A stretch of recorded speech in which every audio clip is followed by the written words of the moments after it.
What's up, guys? Welcome to Nutmegged, the podcast where Yank and a Brit talk about the beautiful game from across the pond. I am Andrew, representing the Stars and Stripes, and we have Faisal holding down the crown in the UK. Faisal, what's good? All good, man. Excited to get stuck into another week, another podcast with you. So yeah, lots to talk about. We do. We have an interesting episode for everyone today. Of course, we'll talk about a few recent games, but there's nothing too spicy that happened in terms of gameplay this week. So that means we do have a fun other section where we're talking about some headlines that are happening, specifically headlines that are influencing the future of Manchester United. So a lot of fun things near and dear to our heart that we will be talking about. First, not the most fun news to talk about. Bobby Charlton dies at the age of 86, but lived a long, good life. A lot of influential football played by this gentleman, which a lot of people call him. I'll run through a few interesting facts about his life real quick, and then I'll hear from you and what you have to say about our boy Bobby. So yes, recently passing away right before Manchester United's most recent game at the age of 86. He was regarded by many as the greatest ever English player, and that could still be the title that he holds. I don't know if there's anyone really competing for that level of what he played quite yet. I'd be interested to hear your thoughts on that as an Englishman yourself. Bobby was the leading scorer for both Man United, of course, playing for Man United, probably the best ever United player as well. And he had 249 goals and then was also the leading scorer for England at the same time with 49 goals for more than 40 years until being overtaken by Wayne Rooney in both of those categories. Here's one crazy thing that I thought was absolutely awesome, and one of the reasons why he's like considered a gentleman of football.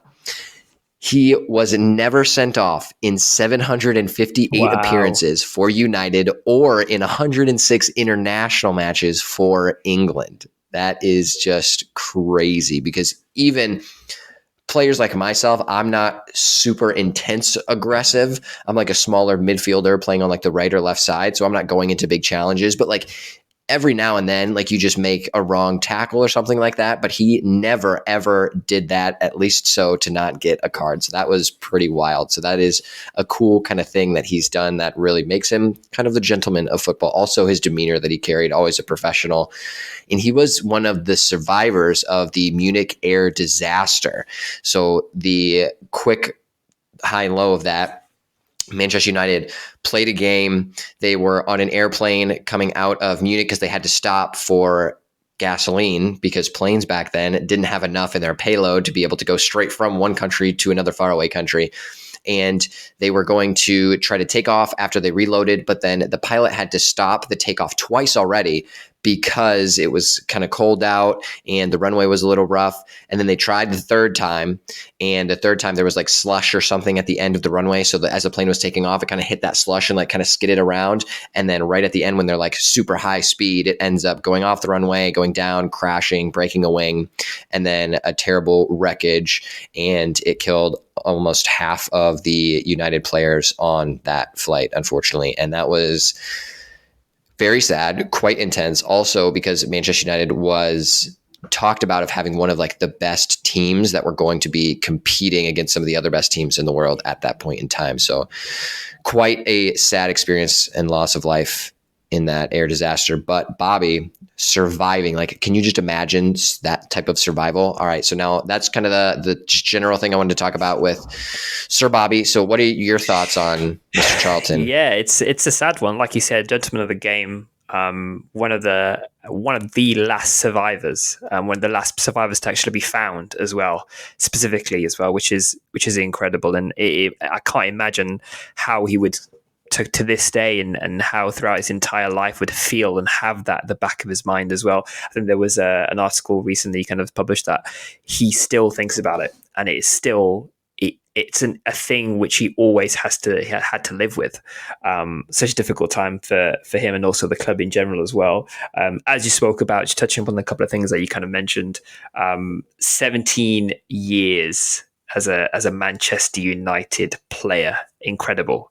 That is, will you ever have that again? You know, I mean, to hear. It's got close 10 plus years, I think it was. Level of commitment, level of loyalty there to the club. 3 league titles, FA Cup, and something rather important, and especially as a fan of the English the men's team, men's national team, lifting the 1966 World Cup, which is again something that we're all very proud of, and as a country, excluding Manchester United, as all clubs, all football clubs around the world will know that it was a big deal. It's a huge deal, and it's something that still stays with us as English fans. So, incredible. And there's been lots of great outpourings of support from Pep Guardiola, for example. People have come out from different places, different clubs, for example, all come together and have said just how much of a big loss it is to Manchester United and also the world in general in terms of world football. There's actually a 1 minute silence just before the most recent press conference. Ten Hag and also Diego Dallo did as well. And it's been something that obviously that Man United it's been taken quite hard, obviously, as well, and there've been books of condolences being written as well. So, but he more recently was a United director for 39 years, which is great within the club, in the absolute kind of fabric of the club. So it is, of course, sad day. And also his legacy will continue to live on with the Bobby Charlton Foundation, which is doing amazing things for disadvantaged children throughout Manchester, which is fantastic to kind of see. It is a sad time. It'll be a big sad loss to the world of football. Yeah, a true legend of the game that will carry on, which is awesome to see, and super proud that he played for the team we support. Of course. Yes. With that in mind, you being a Englishman yourself, do you actually think that he was the best English player of all time? I think I'd agree. I think for what he's done, the World Cup, for example, for what he's done for world football, the goals he scored, you had to have Wayne Rooney to kind of come in, and that is years and years of football that has played between the 49 goals that Bobby Charlton scored to Wayne Rooney coming through and only topping that in the past 5-6 years ago, I think it was. I remember seeing that goal for England. So I think it was a penalty as well. I think it was. So it says a lot about how Bobby Charlton in that time as well, where it's a very different type of football being played. It's a different circumstances. It's a very different pitches, and to be the top goal scorer for our England team that has won a World Cup, but also has some incredible opposition within them as well. For being in that strike as well, which is great to kind of see. So yeah, it's I would argue, he definitely is. Will that be topped? That's still to see today. I think what would require that really is a player. Maybe Harry Kane's getting into that space. We need players that are again beating those records, lifting cups, to really be in that same air and be in that same breath as Bobby Charlton. But difficult one for all English fans as well. Rest in peace to Sir Bobby, of course. We, again, appreciate all the goals that you brought Manchester United. And, of course, I even have some English heritage. My mother's side residing in Hull. So Hull City fan. So much appreciate to all the goals that you brought to the home country of England as well. Unfortunately, some more loss of life happening in the Manchester United ranks. Mrs. Ferguson, good old Kathy, passing away as well. Do you want to talk about a few notes? Yeah, of course. So, of course, Alex Ferguson's long-standing wife, they met she met him when she was 23. They got married actually in 1966, which is the year, obviously, England won the World Cup. So, and since then, she's always been that rock for Sir Alex Ferguson. We've seen her, for example, in some of the photos with players, for example, and of course, it's in some of the biggest signings. She's been there and also been supporting him from the very beginning. He's even said as well that his wife was the key figure throughout his career, providing a bedrock of both stability and encouragement. Words are not enough to express what this has meant to me, and you can see obviously the admiration he has for his wife, but also the support she's given him off the pitch, specifically on the pitch as well, in terms of his managerial career. And there was a point where Lady Kathy's actually previously talked him out of retirement in 2002. Now that is again a crucial moment, as we all know. The work that he's done since post 2002 as well has been crazy. So it's a sad day as well for Lady Kathy Ferguson as well, and also the Ferguson family. I think there was a recent, naturally, her funeral recently as well. There were people like David Beckham, Gary Neville were attendants as well. It's someone that obviously has struck a chord with a lot of players from Sir Alex Ferguson's time, and they've obviously they're going to be there for him and support him through this really difficult time and tough time in the moment. So it's a hard one. It's so tough to see because back then, like you're talking early 2000s, you see it much more in the past where players and managers spend more time at clubs. And you kind of get an insight to it if you watch the Beckham documentary that we talked about last time, because Sir Alex Ferguson gets interviewed there as well. And even Beckham talks about it, where it's like a family. And it's like a unit where Ferguson protects everyone, even to their detriment sometimes. But like he really makes it about the club, and like you feel like you belong there 110%. And it's the same with like Sir Bobby Charlton. He stayed at Man United for 17 years. You don't see that anymore. Like you don't even see someone staying at any club for 10 years, let alone 17. I think that is actually something that makes both of these sirs some of the best players and managers around, because they spent so much time at the clubs that they've really helped build that foundation and create such a legacy. I think that is why, going back to Sir Bobby Charlton a little bit, is solidifying that legacy of really making him one of the best English players of all time, because of that legacy that he has of staying around at one specific club. Same with Fergie as well, because he stays at Man United and really creates that legacy there too. I would love to see more players, more managers do that. I don't think we will, but I would love to see it. And I think that's mainly because there's a few factors at play here. I think unfortunately money is one of those elements, and I think there's way more money in football now than there's ever been before. So a lot of it is you can get drawn in with that. You can get drawn in with clubs and opportunities. For example, I almost think now there's so many clubs, so many big clubs with like revolving doors and players in and out. For example, if you're a boyhood like Real Madrid fan, for example, and an opportunity comes along, which is likely to come along, you're going to take that. So I feel like that there's that almost a little bit. They always tell you in your day-to-day jobs as well nowadays is they say don't stay longer than, for example, like 2 years in your role if you want to jump up the pay bracket, and to go up and come up in pay. Don't stay for one place for too long. So I think there's a lot to do with that money element as well. It's the fact that trajectory of clubs changes so much. There just doesn't seem to be that consistency as well, especially from the top in terms of directors, in terms of managers. The levels are so hard nowadays where even if you have a small bad run of games, question marks are there. And that doesn't show stability. So I think it's going to be difficult to ever see a level of, say, 17 years at one club. It's going to be hard. Yeah, I agree. And maybe our boy Marcus Rashford could lead in that trajectory. Been at Manchester United for a while, a Manchester boy. I'm hoping for it. We have a lot more Manchester United things to talk about, and we will get to that. However, let's look at some of the recent games that did happen that influenced our Premier League table just a bit. First, let's talk about our now league leaders, Tottenham. Wow. They played in a game yesterday, and they ended up winning 2-0 over Fulham. And thankfully, a goal from Son helping out my fantasy team. I'm kind of sitting mid-table, so I need it. So much appreciated, Sonny boy. We love you there for sure. But do you think that this type of a win over like a rough and tough Fulham team, do you think this will provide energy to Tottenham to like continue to stay at the top of the table, or do you think it's going to be too much for them against the likes of Liverpool, Manchester City, Arsenal? It's really difficult to say because I watched that performance. I think that's probably for me one of the most complete performances as a Spurs team I've seen to date. There's something about that balance of that team, and it doesn't feel like it just relies on a Harry Kane-Son connection. It feels like there's actual players in there that will have balance in the squad. You've got Maddison again, who scored for my fantasy team, so we'll take that.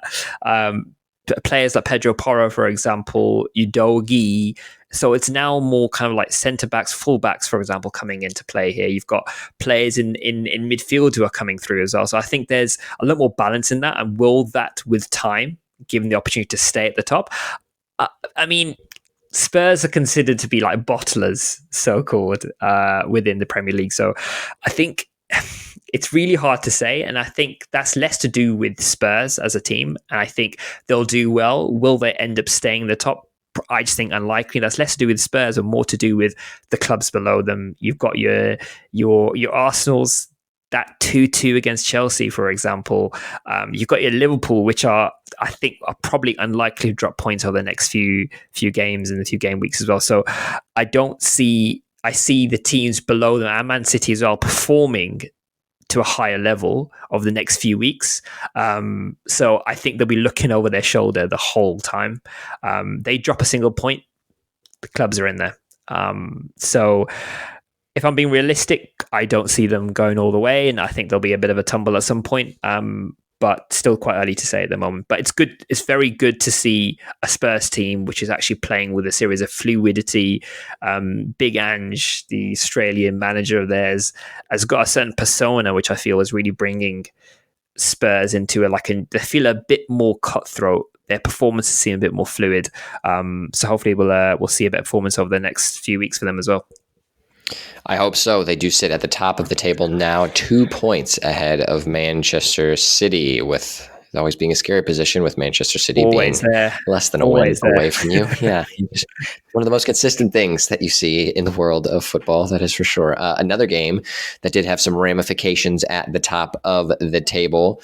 Arsenal 2, Chelsea 2. So Arsenal actually going down 2-0 and making a comeback in the second half of that one. And actually goals scored by Chelsea by two players that we've been fairly critical-ish, you can say, in previous episodes. Mudryk and Palmer both getting goals. So how was that game for you? For me, I feel like I don't want to do any more kind of Chelsea bashing here, because I remember one section where we literally just went in on their chances across the league and stuff. So, but I'm going to start with a statement where I feel like Chelsea, in my opinion, did not beat Arsenal at their worst. That's just I don't think it bodes well for Chelsea that they couldn't seal off and kill off a game that was 2-0 up against Arsenal, playing that Arsenal team that wasn't really in their full flight at all in any way. So it feels very much they ground out that Arsenal fan will never stop. They'll keep battling through, and that's that Arteta has imbalanced and really bred into that team now, is that you just never give up and you keep be consistent. So I still think Chelsea got a long way off in this game. It was a 2-2 result. But my question for you was, Mudryk, have we been unkind? Are we going to see a different player now? I don't think that we have been too harsh on Chelsea, and I don't think that we've been too harsh on Mudryk either. I do think that he is a cool player, but really it's Chelsea's fault, I think, for doing what they have done to the players that they've signed. Chelsea, for me, still a mid-table team, which, I mean, they're still sitting 10th, and they're still within like the range of dropping to lower than that. Even if we're looking at the Premier League table, we can see that Nottingham Forest in 15th with 10 points, Chelsea at 10th with 12 points. So they're not very far away from being even further down the table. The issue for me with Mudryk is I think he's a great player, great potential. The problem is he came into a disgruntled Chelsea team that had no vision, no idea what they were doing. I think he really can be a good player out on that wing. He's cool. He's exciting. The issue, again, is Chelsea. I hope, for Chelsea's sake and for Mudryk's sake, that this result, even though it is kind of disappointing because they did let in 2 late goals to not see out that victory like you were talking about, maybe this will give enough momentum to try to figure some stuff out. I do think we're seeing a little bit more organization at least happening, because there were just so many moving things that Chelsea, the club, had to get ironed out. They're slowly going in the right direction. I don't think they're there yet. I don't think they're really going to be challenging anywhere near the top of the table this season, but I'm hoping that we will see some more exciting things out of the players that they did bring in, because they have so many good players that should be doing good stuff. But with that being said, I'm glad that Christian Pulisic got shipped out of there because he needed to go somewhere else because it is. And now he's doing well at AC Milan, which is kind of great to see. I think this game, you touched on it originally before, but I think this game did more for Arsenal than it did Chelsea. I think it showed more from an Arsenal perspective, and if I was an Arsenal fan, I'd be very happy with that point because it shows that my club can even grind out when you're 2-0 down. It can still battle on against a solid Chelsea performance and still get goals. Declan Rice scoring as well, which is, we know what happens when Declan Rice scores in those sorts of cases, especially with Manchester United, unfortunately, when that goal happens. So key players, key transfers they bought in are having impacts. So I think we'll keep on seeing that, and I think they'll keep growing as a club and keep growing as a team. So it'll be interesting to see as it goes forward. Speaking of seeing how it does go for Chelsea going forward, we'll keep an eye on the table for them. But looking at the table overall, I know we talked about Tottenham sitting at the top now at 23 points. We still have a very close table in general. And any fans of the championship as well, I follow Hull City, quite a close battle toward the top as well. So a lot of good football to be paying attention to if you like drama. There have been some larger teams that kind of took their foot off the gas a bit, you could say. So Man City in their last 5 games, 3 wins, you expect, but 2 losses. So that was kind of a change of pace, which allowed Tottenham and some of these other teams to kind of get in the mix at the top of the table. Arsenal, I know we talked about as well, in their last 5, 3 wins, 2 draws. So not the worst results, still keeping them now in third, tied with Manchester City in terms of points. So 21 apiece for them. Liverpool, who I still have as predicted my Premier League winners this season, they are sitting in 4th, with 20 points. You love to see that. Not the best results either for their last 5. So of the last 5, they had 3 wins, 1 loss, 1 draw. But then for the 2 teams below them, Aston Villa, they have 4 wins, 1 draw. Same for Newcastle, 4 wins, 1 draw. With those top 6 places broken down, and of course, Manchester United sitting outside of those with a quick breakdown, their last 5, 3 wins, 2 losses. What do you think is going to happen with this Premier League as we kind of get into the middle of the season, start trying to grind out some results? How does it look for you? I'm going to begin this with, I think Aston Villa and Newcastle as 2 clubs that have really pushed on this season. I think there's some amazing transfer market work. And I think their performances, watching Newcastle performance just over the weekend, and they against, who was it against? I think it was against, not West Ham. West Ham played Aston Villa. Brighton, I feel like it was Brighton. No, that was Man City. Anyway, Newcastle's performance over the weekend was amazing. Seeing them flow again in terms of what Eddie Howe is building at club level, also at performance level, is fantastic to see. So I think it says a lot for the fact that Aston Villa and Newcastle are there. I think they will probably, in my opinion, end the season there. I don't see them potentially pushing on even further. I think they'll drop points at certain points in parts of the year. And I think as the tougher fixtures get through to the Christmas time period, for example, near the end of the year, where it's a really congested title, when it's a really congested group of games, I think we'll definitely see those sorts of clubs perhaps maybe dropping a few points, and that's where you'll see the teams like your City or Arsenal, Liverpool. I think they're going to go through a very high level of consistency over the next, between now and the end of the end of December, and I think we're going to see them really push on to like a really open race where I think it will be City, Arsenal, Liverpool really pushing. And I think Spurs may drop a little bit potentially, but they'll be in that space as well. But I still think my prediction with Man City going all the way is still pretty bang on, I think. Even though they've dropped games, I think you'll see as teams become a bit more tied through the end of the year, but also start of next year. Pep Guardiola's team is just going to fly. Their squad depth, they've just got that ability to be able to do that. So, I don't see any changes, and I think Man City will still continue to win it. Just looking at the bottom of the league, I want to throw it back to you in terms of what your thoughts were as well. So you got Burnley on 4 points. Actually, let's go a little bit further up. Actually, let's try and do just below let's do the bottom half where it is single digits in terms of points. So you've got Everton on 7. You've got Luton Town on 5. You've got Burnley on 4, Bournemouth on 3, and Sheffield United on 1. And that is after 9 games. So 1 point after 9 games. who do you think is going out of there? Is anyone that might drop into that, you think? That's a great question, and I'm actually surprised that Sheffield United has done so poorly this year already. I anticipated them coming off a fairly strong campaign in the championship to at least like get above the relegation zone a little bit, but they are on the struggle bus hardcore. With that being said, Manchester United barely beating them in their last game, so take that for what it is. We don't love to see that.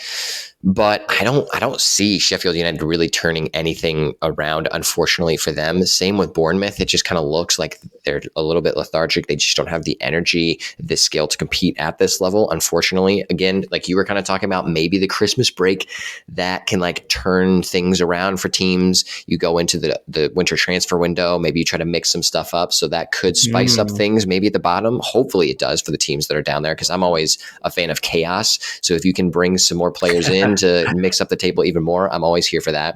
I do love to see Luton Town sitting above the relegation zone right now. Granted, it's only 1 point above that, and I am still thinking that Everton will not do super well, which they're not, because they're only above Luton Town by 2 points.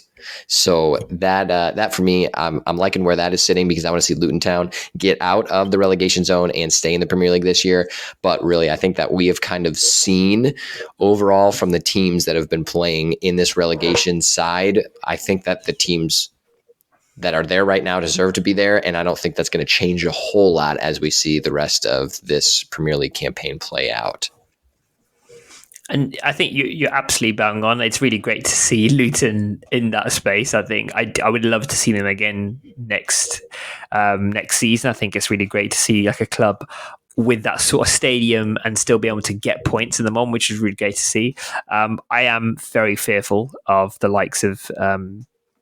I'm very fearful for Bournemouth. I'm very fearful for Sheffield. In my mind, I've already ruled Sheffield United out, unfortunately. I don't think they've basically got those players. I think, do you remember maybe a couple of seasons ago where there was it Ludstram? That was always that key person in Sheffield United. Yep. There was also, who else is there? Egan, potentially as well, Bogle, some of these players which were like centre-back players that you had to have in your fantasy team because they'd get a goal every now and then. There just isn't that there at the moment. So I feel like, I worry for those two clubs in particular, and the rest I think is kind of open, really. Speaking about worrying about clubs, I am perpetually worried about our side, Manchester United. However, there is a little bit of light starting to beam through this really tight, small, cramped tunnel that is the existence of Manchester United right now. And that is because the thing I've been talking about for so long, the sale of this club, which so many fans of United want to see the stupid Glazers release their death grip on this club because they don't treat it like a club. We could talk about that for ages. I could yell into this microphone about how terrible the Glazers are as business owners, as club owners, as football people, which they're really not anyway. But a sale may be forthcoming. And the reason why I say it's just a slight glimmer is because, one, the sale hasn't been official. There's nothing fully structured quite yet. However, the rumors are that Sir Jim Ratcliffe, who was one of the original people to make an offer for Manchester United against the Qatari bid, he is now coming in and saying he has worked out a deal to potentially purchase 25% ownership. On top of that, also taking over footballing operations, which that's why I'm thinking this could be a little bit of a shining thing that makes me more excited to actually be a Manchester United fan, because not only are we getting rid of some of the ownership control that the Glazers have, but also then Ratcliffe, who is kind of a boyhood fan of Manchester. We say that, but then he tried to buy Chelsea. And we've seen some of the other things he's done too. But with all that being said, I would 1,000% rather see Ratcliffe make this purchase. We can get the Glazers out. And then that also means the Qatari bid is nowhere to be seen as well, so that we don't have just some nation state purchasing another club, which, as we all know, I'm not a fan of. So speaking of that, it looks like at the current state, the Qatari bid is out, because they wanted to value the club at around $5 billion, which the current owners of Manchester United, the Glazers, wanted that to be a bit higher at about 5.6 billion. And then this purchasing of 25% by Ratcliffe ends up getting the valuation to be around that 5.6 billion, which is what the Glazers wanted. So all of that kind of just comes back to saying the Glazers are kind of getting what they want. Jim Ratcliffe also kind of getting what he wants. So it kind of is a weird sphere of it all kind of working out in some fashion or another. However, there are a lot of weird minutia parts and things that are still needing to be worked out, and we'll have to kind of see how it plays out because no one is really sure of what is actually happening quite yet. But let me flip it over to you. From all the things that you have heard and from this news that is still breaking as we're recording, so we're still going to be learning in the next days and weeks of how this actually plays out. What are your thoughts on this? Is this good? Do you want to see this? How do you see it playing out? For me, it's been an interesting one because I don't think it's really a comparable, the Qatari bid and also Sir Jim Ratcliffe's bid. I don't see them as comparable bids. When there was an initial kind of like, oh, is it the Qatari versus Jim Ratcliffe? No, because Jim Ratcliffe, in my opinion, is not buying the club in any way. He's not. I think as a businessman, he's very much kind of following his nose in terms of he knows that there's a good opportunity here and just wants a little slice of the action. So for me, it is the fact that the Glazers potentially will have some form of vested interest and control, for me, does not sit well. And that's more to do with me as a Manchester United fan wanting the Glazers as far away from my club as possible. I think that's probably where a lot of it's almost I'm conflicted a little bit, where I'm very much firmly a case of you either buy the club completely or just try and chip away at it. It just doesn't work for me. I can see what the reports I've read as well is that potentially the Jim Ratcliffe is looking to obviously invest in parts of the stadium, for example, in Carrington as there's a priority, and then chunk by chunk be able to, of the next year, few seasons, whatever it is, buy the Glazers outright. And that's probably when I'll be a bit more comfortable with Ratcliffe at the helm in terms of the purchase of the organisation as a club. But for me right now, I just don't see it really sitting well in terms of, yes, it works well in the short term, but I just don't see it long term having any impact right now. There's also claims potentially, I mean, it's conflicting reports as well, of potentially Ratcliffe is a fan of Graham Potter.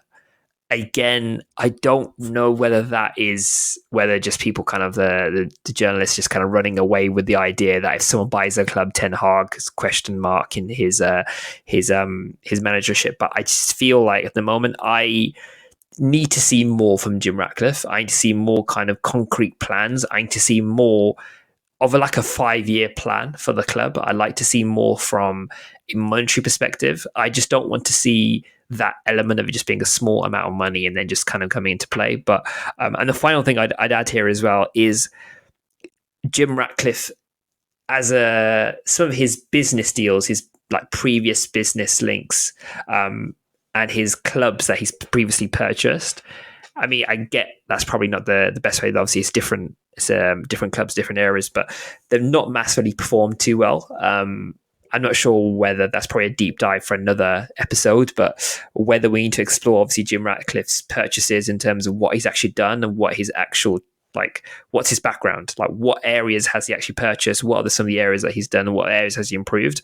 I've not seen anything from that yet. My only thing was obviously from the Qatari bid, was potentially that a purchase of the whole club would be able to have immediate impact to just clarify everything. But I agree that potentially that where this money comes from is a massive factor. But then I just feel like it just doesn't really, we're in this, I think we still remain in this weird kind of purgatory, weird kind of grey area where we're not sure, we've got a bit of money, people are happy because it's Jim Ratcliffe, but there isn't any concrete plans, and there's just it's a bit up and down for me at the moment. So yeah, I'd be keen to hear what your thoughts. I mean, I appreciate obviously the Qatari bid is off the cards now, so that's a positive side. Yeah, so there are, like you were talking about, so there's so many different moving parts, so it's kind of tough to see. However, I think I take a more positive view because first, I like what he did with purchasing Team Sky, and then it became Team Ineos, his company, with the cycling side of things in Britain. And he's done a good thing with that. So overall, his ownership, I think, has been positive from that standpoint. He also owns Nice. His company does. Nice, he made this statement, or his team made the statement, where they're going to be competing for the Champions League within 5 years, and they're going to be competing against PSG in the league, which really hasn't played out quite yet. However, Nice looking really strong this season, which this will just scrape them into that 5-year time span if they actually do end up competing in the Champions League. We'll have to see what that looks like. However, you mentioned it too. They're all just kind of different things, so it's tough to compare apples to oranges because they're all different things. Even if you're comparing Nice to Manchester United, that the market is different, the team is different, the finances is different, it's all different. The way that I also think that this is a positive thing, so he's clearly a solid businessman. He has become one of like the richest people in the world. His net worth is like 32 billion or something crazy. So with that, it's probably higher actually. I'm just making up that number from what I've heard from recent reports. So he then is able to do smart business deals to get him where he is now, to generate that amount of wealth and net worth. So going into this deal, he knows the Glazers. He knows that they have sucked the life out of Manchester United for so long. So coming in at 25%, I think that is just his foot in the door. And then the deal is going to be more so of saying, okay, over this period of time, I'm also able to purchase more and more shares. And then I have the right of first refusal to be able to purchase the full team when you're ready to get out. I think that this deal is structured the way that it is because, one, it gets the valuation of Manchester United, the club, up to where the Glazers want it to be. So when they do end up really fully selling the final portion of the club, that allows them to get more money, which is what they care about. The second piece is the money for the Glazers, because they don't care about the footballing operations. Clearly, from the past years and decisions that they have made, they just take out money. They don't invest anything into Manchester United.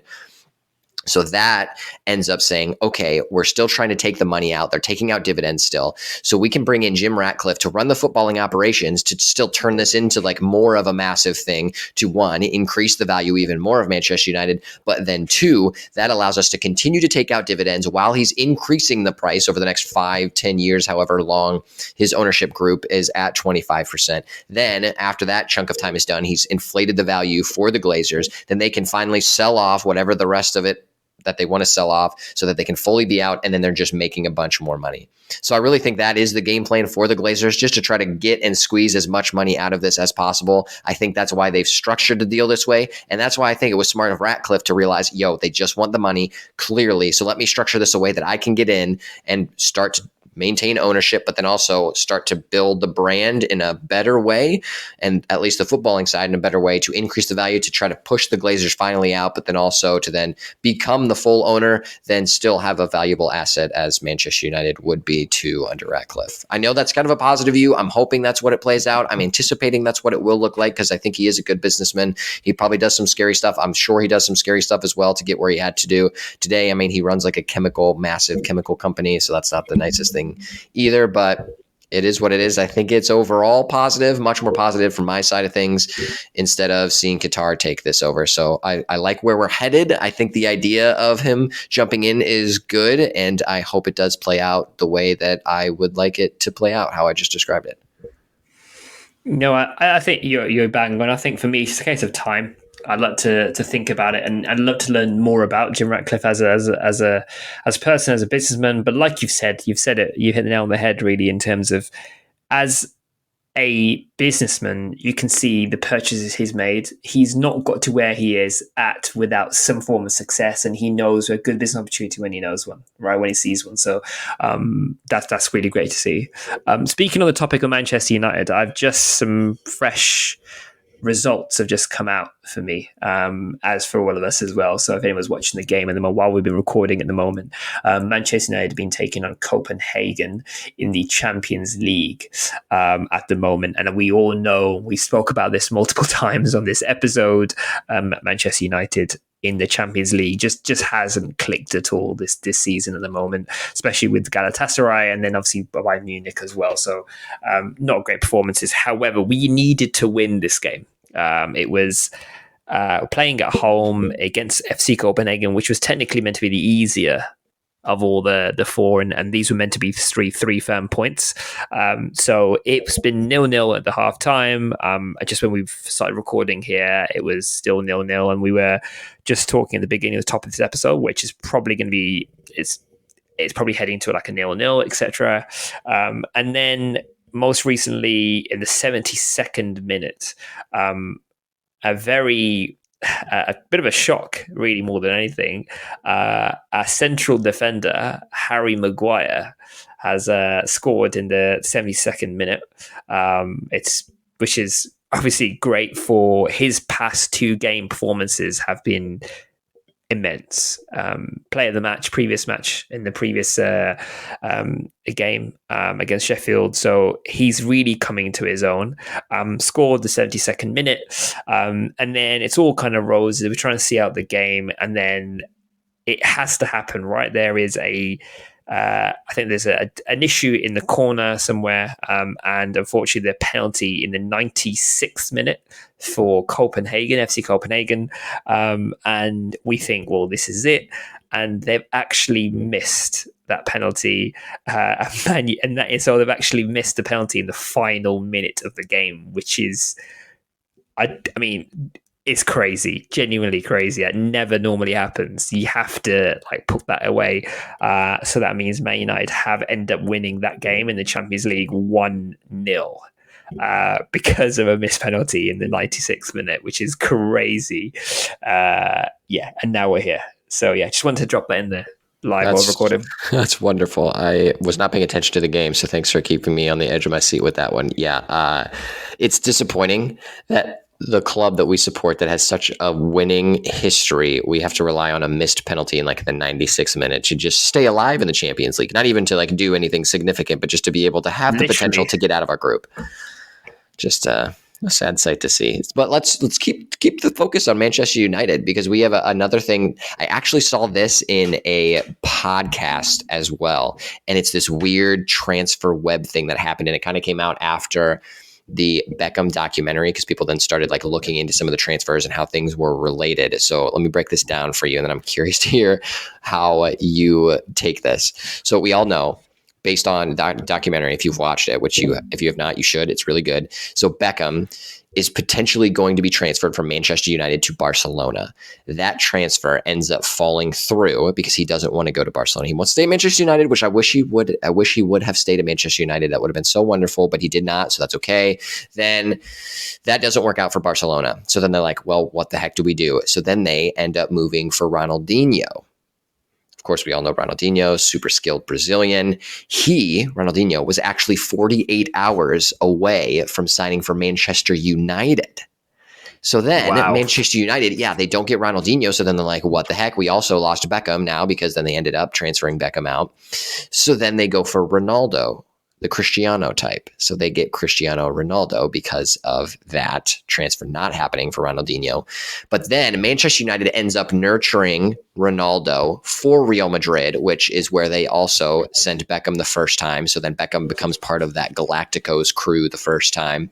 Then after that nurturing, sends Cristiano over there to become the second coming of the Galacticos. And then that's what also the whole exchange ends up again sending Ronaldinho to Barcelona. Then that's kind of what brings Barcelona back to be an ultimate team. And then Real Madrid and Barcelona are two teams that are going head to head and always being super exciting. And then Ronaldinho ends up assisting Messi's first ever goal. Crazy. Of Barcelona. Pretty wild. A crazy web of transfers that ends up happening and not happening to create this weird, crazy universe where Beckham, Ronaldinho end up not being at Manchester United together, which they could have been, and that would have been wonderful. And then we end up getting both of them sent over to La Liga and then making two of the biggest superpowers and super teams out there. Love it.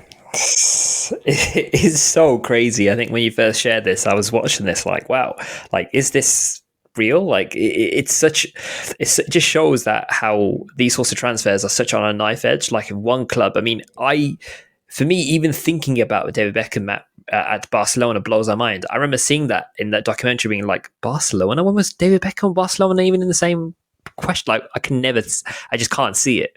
But it also shows that, like, you can see, and it also shows that maybe there are key players here, and there are perhaps a handful of players that can have that sort of impact.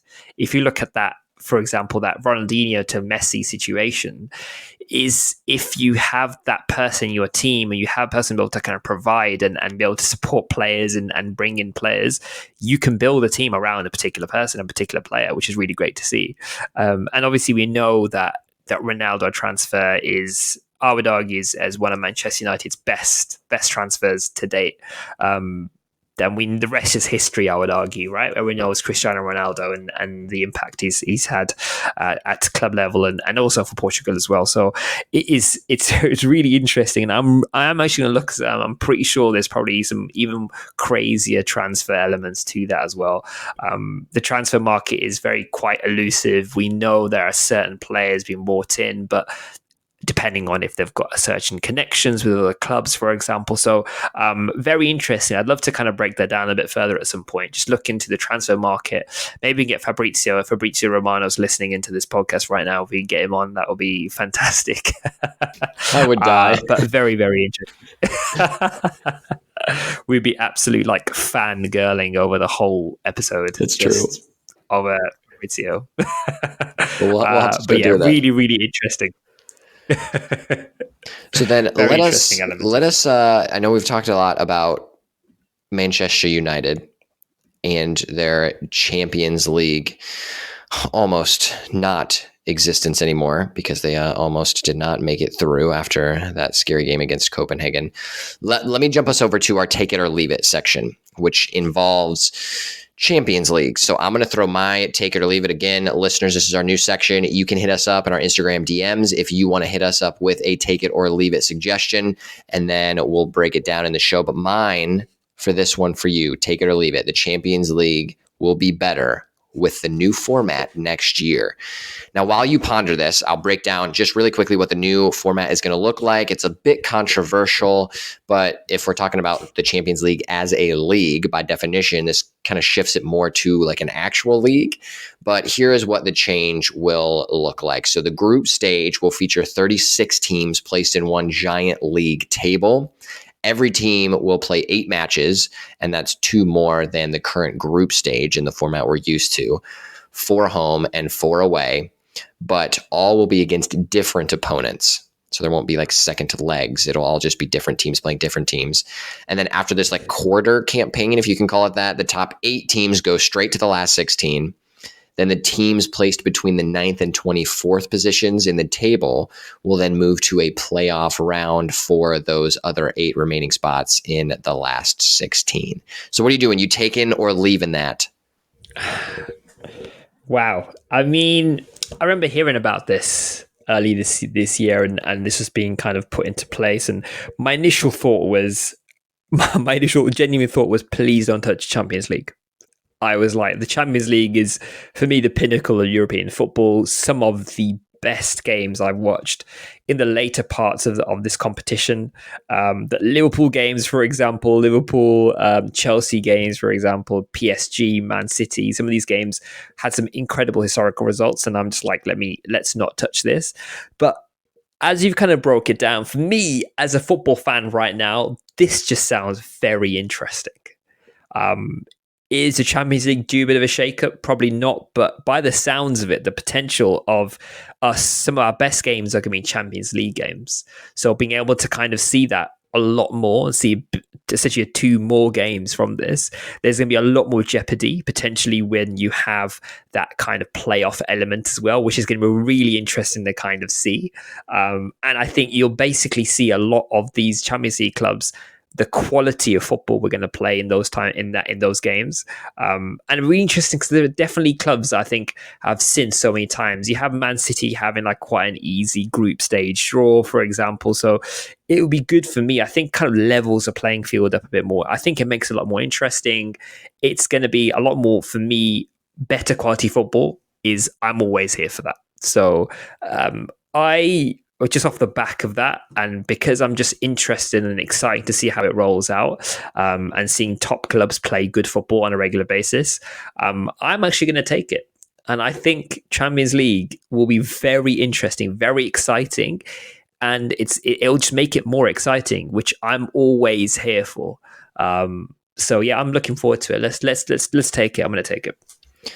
Yeah, I can't blame you for taking it. I think if I'm just a generic football fan, I would take it too, because it's going to provide more games in general. Plus, I'm more of a fan of seeing like other teams play other teams. So instead of like the two-leg situation, you're just seeing other teams play other teams, which you get different looks, different competition. So I think that's exciting to see as well. So I think from that perspective, I would take it as well. However, the two caveats that I do have are, one, this is clearly about money.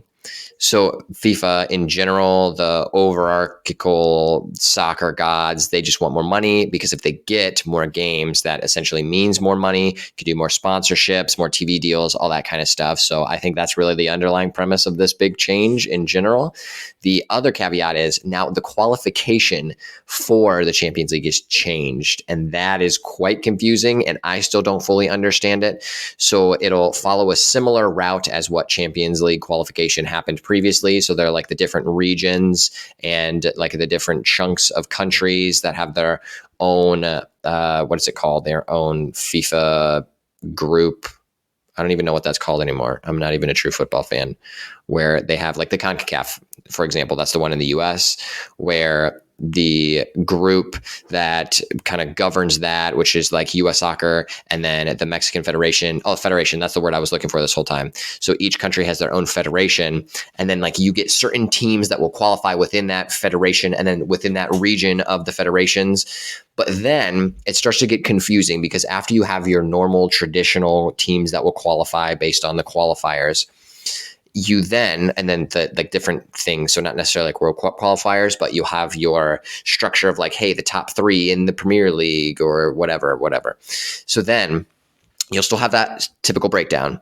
The issue then comes after that, because then there are going to be other teams that will still make it, and then they have certain designated spots that are not necessarily like in the top four, but then you have that other position in only certain areas, because now they have 36 that they have to qualify into this pool. So then it's based on, I think there are like 2 or 3 teams that will qualify like this. There's a ranking somewhere of like the football ranks, and I don't think it's like the FIFA World Rankings, like kind of like that, but it's a similar structure to that. Then so they'll look at the ranking, and then the ranking of the team highest on that level will get into that extra qualification spot.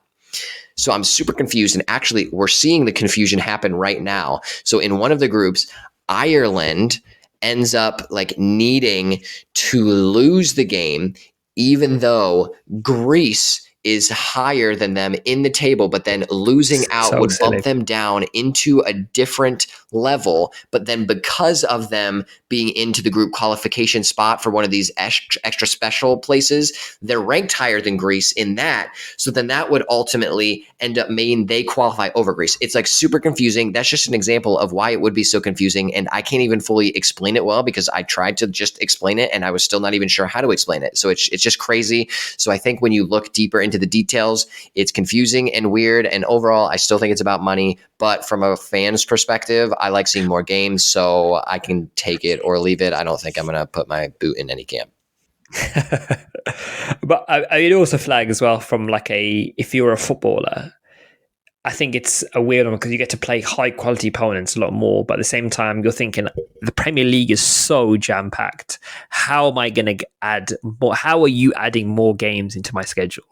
I think it's a weird one as a player as well. As a manager, you're thinking there's more opportunities here for my players to get injured, and that could derail the Premier League. So I mean, perhaps I potentially might think it'll have an interesting impact on the Premier League as well. But I said I'm always here for the drama and the excitement of it. I'm always here for high quality football, but it is unfortunately about the money.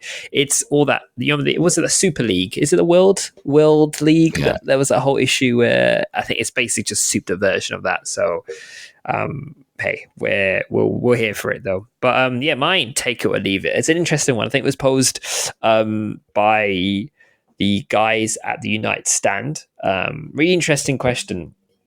I want to pose it to you. And obviously, we know at the moment that Ten Hag is Manchester United manager, and we know that Pep Guardiola is, of course, Man City manager. But if we did a swap, right, and we did Ten Hag was managing Man City, and also Pep Guardiola was managing Manchester United.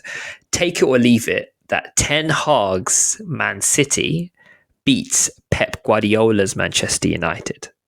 So I'm going to throw that to you. So what are you thinking? I am going to leave that because I think that Pep Guardiola, even though he is a wonderful manager, will not have the same resources and the same structure at Manchester United that Manchester City has. So I think if you just swap them and then you play them together, I think Manchester City will still win because they already have the structure, they have the players, the club is at a place where it's not a scary time to be a Manchester City fan. I think they have all of their cylinders firing where they need to be. And as great of a manager that Pep Guardiola is, I would love to see him at Manchester United someday, even though I don't think that will ever happen just because of his links to City. That, to me, would still not be enough to change the needle because I still think it comes back to this ownership. It is still just a madhouse inside of Manchester United, and things are just so confusing. And like, to me, like, I'm more of like a business-minded person. So from my perspective as a fan, like, that is like just turning me off to being a Manchester United supporter because it is just so terrifying to even think that the structure and the systems that are not even really in place are just so lackadaisical and not organized. Even from a business perspective, like, you're the Glazers, you know that you want to just take money out of Manchester United. If you create a better structure, you're going to end up creating more value and more money for yourselves. So why would you not put the effort into doing that? The Jim Ratcliffe thing maybe is their effort into doing that, so they don't have to figure out how to do it themselves. So I think because it is such a madhouse, so much unorganized structure, their front office wasn't even really a front office 2 years ago. So like, now they actually thankfully have some type of front office structure. So that's positive. But like, that just goes to show you, like, even if you bring Pep Guardiola over, the lack of structure, the lack of really anything organized from the front office to the ownership levels, to the systems that you have for the club, to the freaking field. Old Trafford is like falling apart, and like no money has been invested into that too. So like, I think all of these things, it is just a mess in Manchester United. I don't think Pep Guardiola is the savior that we need. If anything, I would put him more into like a front office role where he's like the director of football. If you're telling me he's going there, I would maybe think more so that Manchester United could whip up something in the next year or two to be more competitive. But I don't think just a managerial swap, Manchester City, Manchester United, will make a difference. I think Manchester City still wins out quite easily. So I'm gonna leave that for you. Fair. And if, say, for example, we're looking at it from a granular perspective, if for one match we had Pep Guardiola swap over to manage Man United, and Ten Hag swapped over to Man City, who are you taking then? Are you arguing that potentially that Pep Guardiola, as good of a manager he is at, no one's saving that team, essentially, is what you're saying? Yeah. If you're going against Manchester City, I don't think you can bring in any manager that will make the difference to compete against City. I would say like maybe out of 30 tries, maybe Manchester United wins one or two of those, but that's it. I'm going to pick City every time. Fair point. Interesting. What do you think on that perspective? I think, for me, as Pep Guardiola, as good as a manager Pep Guardiola is, part of me feels that perhaps some of these players just need a manager of that level to come play. I think we've got some great players, and I think perhaps if it was against anybody other than Man City, I think we'd probably be pretty much comfortable, and I think it would make a massive difference. But I just think, I agree with you. I think City are just way too strong, and Ten Hag will probably need to do very little in that match day in terms of strategy to really pull Man City and to beat Manchester United, unfortunately. So I think I'm with you on that as well. As good as a manager as Pep Guardiola is, I think he can't do miracles with this Manchester United squad. Even if a full strength Manchester United squad doesn't beat this Man City, Ten Hag's Man City. So yeah, I'd agree with you. Yeah, it is unfortunate. Manchester City is just such a unit, and they're such a force from the back and front office to the structure that they've created to the money that was just invested by a Middle Eastern oil magnate. So it is what it is. You got to take the benefits and the negatives if you're going to be building a team like that. I mean, and hey, I mean, if that's the end goal to just have a really good football team, then I guess you're doing what you set out to do. Speaking of good football teams, we're actually switching the word to soccer now because we're going over to the MLS for my Nutmegged of the week. And then I would like to hear what your Nutmegged of the week will be. But Messi is earning more at Inter Miami, which the segue that I did to this, going from like one good football team to the other, I guess that's not true because they didn't make the playoffs. So my segue was not very good. But my Nutmegged of the week involves Messi. Messi is earning more at Inter Miami than the entire payroll of 25 MLS clubs. So I know we've talked about this before, the transfer of Messi going over. Yeah, it's just ridiculous because they had to create some type of special deal where he gets a cut from Adidas jersey sales. He gets a cut from Apple's streaming service of MLS games. And then he also gets the pay package of whatever Inter Miami is paying him for his salary. But all of that combined, which then you have to take the two caveats of the deal he's getting from Adidas and the deal he's getting from Apple, not really including the monetary value of those. Messi's still making more, just his salary, than the entire salary combined of the players of 25 MLS teams. I think that's just ridiculous. I know MLS wanted to bring in Messi. 25. Yeah, 25. That's almost the whole league. So like that's pretty ridiculous. And it's just disappointing because I think there is so much local homegrown talent that you can bring in. Even in the whole CONCACAF area, there's so much like local talent that you could see. But MLS is essentially just throwing all of that under the bus just to bring in Messi for a few years. And I don't even think that they have done what they need to do to try to get the most juice out of the Messi transfer to the MLS thing. So you're just kind of wasting all of that money, that time, and that resource when you could be investing it more into the league, opening it up, bringing in more local talent, and like actually making soccer a powerhouse sport in the US. But they chose not to do that. So that's why it's a nutmeg for me. To be fair, my Nutmegged was going to link into to Messi really, so I'll give you a bit of that one from my side, and also add in another fun element from the world of English football as well. But also, in addition to what you just said there as well, the amount of money they're paying him as well. I saw a graphic where at the beginning of the season, Inter Miami, where they were situated, and they were, I think, the 13th or 14th in the league. I think Messi's come on. Obviously, he's made some an effort, and he's made some solid performances and great wins, for example. And they are currently staying where they're at, or they're at least one. They've maybe just gone up one. Sort of, I think it's against Toronto. So they are essentially either 14th or 15th, and it's swapped over. So again, showing that really you can bring in one player, but essentially you, as a club and as a team, you need to be performing on the pitch as a whole to have an impact on the league as well. And then the second one really is, it's more of a football funny that's kind of happened is early today. We have I think it was like a recent Premier League game. We have some of the reporters. They're currently on the pitch, and they're doing, presenting the TV screen, and obviously you have sprinklers going on and around as well. And then during mid-conversation, one of the sprinklers just angles towards Jason Mohammed, who's a reporter, a journalist and a presenter here for the BBC Match of the Day here in the UK, and it splashes him midway through. So a bit of a football funny there. It's obviously you think about what the TV cameras are on in terms of what are the issue with the sprinklers are and where the water's going, etc. So a bit of a drop the ball there from the groundskeeper, but quite funny for us to watch. So that's my one, sort of doubling up with yours as well. That actually is funny that those things are just not in sync. Like you would think that the team would let reporters and just the general group of people that need to show up before games that, hey, our sprinklers will be going off at this time and this time. Like, have some type of program that is for people like that, so things like this don't happen. Granted, I'm here for that. Like I said, I love chaos, so the more like crazy weird stuff that you can happen in the world of football, I'm here for it. So that's awesome. I love to see it. We're here for it.